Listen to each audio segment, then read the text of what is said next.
या चित्राकडे पहा, हे एक झाडाचं चित्र आहे. ओके, हे एक झाडाचं चित्र आहे.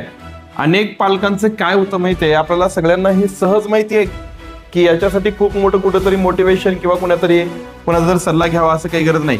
या झाडावरती जितके काही ब्रँचेस आहेत, या ब्रँचेसला सपोर्ट करण्यासाठी जर सगळ्यात महत्वाचे 2 पार्ट या झाडाचे कोणते असतील तर हे पहा, हे खोड आणि याच्या जमिनीमध्ये गेलेल्या मुळा आहेत. ओके, ज्याला आपण रूट्स आणि ट्रंक म्हणतो, त्याच्यावरती हे झाड डोलत असतं. मुलांच्या शिक्षणाचं पण तसंच आहे हो.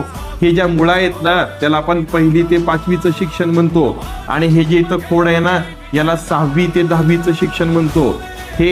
हे शिक्षण तुमच्या मुलांचं कसं झालेलं आहे त्याच्यावरती 11वी 12वी पुढे नीट जेई जे काही तुम्हाला द्यायचंय ते डिपेंड आहे.